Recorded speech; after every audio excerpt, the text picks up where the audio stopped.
Assalamualaikum warahmatullahi wabarakatuh. Perkenalkan nama saya Jefferson Maguling dengan NIM 220441172. Nah, pada kesempatan kali ini kami dari kelompok satu akan menjelaskan tentang algoritma dan struktur data. Nah, pada pemateri pertama yang akan dijelaskan oleh saya sendiri, kemudian pemateri yang kedua yang akan dijelaskan oleh Baso Aksa Masyid, dan pemateri yang ketiga yang akan dijelaskan oleh Auliani Anta. Nah, pertama-tama di sini saya akan menjelaskan tentang algoritma. Nah, algoritma ini adalah urutan langkah logis yang digunakan untuk menyelesaikan suatu masalah. Jadi, dari algoritma ini kita bisa mengartikan bahwa langkah yang logis yang akan digunakan untuk menyelesaikan satu masalah.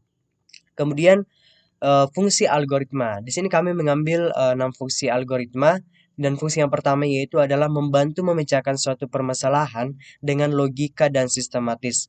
Kemudian fungsi yang kedua yaitu memudahkan dalam membuat suatu program untuk menyelesaikan masalah tertentu. Dan yang ketiga ini dapat digunakan berkali-kali untuk menyelesaikan suatu permasalahan. Jadi tidak dapat digunakan hanya digunakan bisa digunakan untuk berkali-kali dan tidak hanya digunakan untuk sekali saja. Nah, kemudian yang keempat ini adalah membuat sebuah program yang rumit dan besar menjadi sederhana dan mengatasi permasalahan yang secara urut. Dan fungsi yang kelima yaitu memecahkan program yang rumit sehingga memungkinkan adanya perhitungan tingkat tinggi.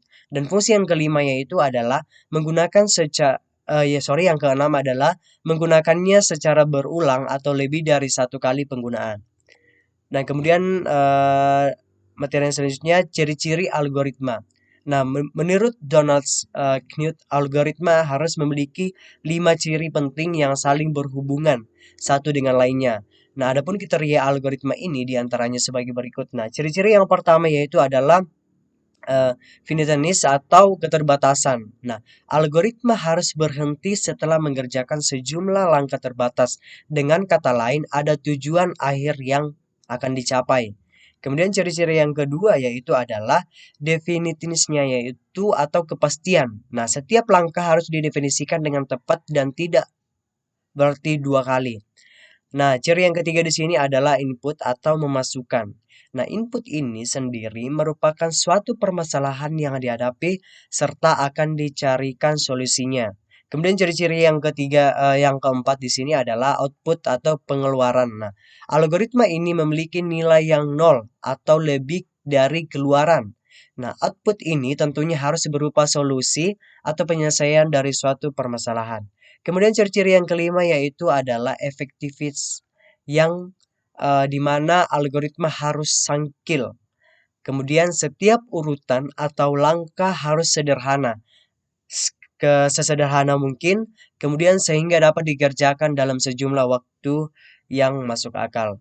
Nah, mungkin itu saja yang saya dapat jelaskan. Kemudian pemateri yang kedua yang akan dijelaskan oleh Baso Aksa Masyud.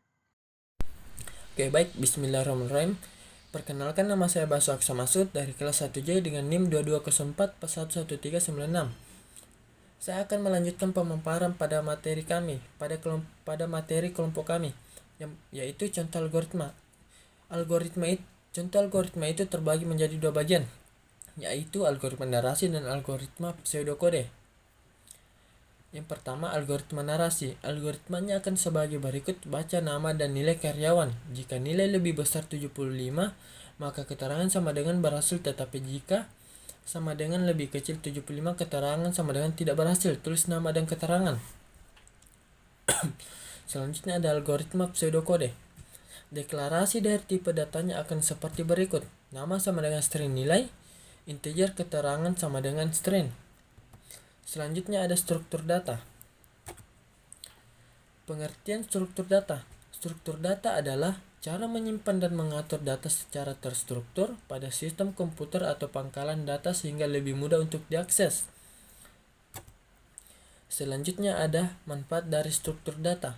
Manfaat struktur data adalah bisa digunakan untuk membuat perintah dalam bahasa pemrograman lebih mudah, memudahkan untuk menyimpan dan mengatur data menjadi lebih efisien, rapi dan terorganisir, bisa digunakan untuk memberikan informasi dengan cepat dan mudah, serta bisa dilakukan antar aplikasi. Selanjutnya ada jenis-jenis struktur data. Struktur data sederhana meliputi sama dengan A. Array atau larik. Larik adalah struktur data statik yang menyimpan sekumpulan elemen yang bertipe sama. Misalnya tipe sederhana, tipe terstruktur, dan lain-lain.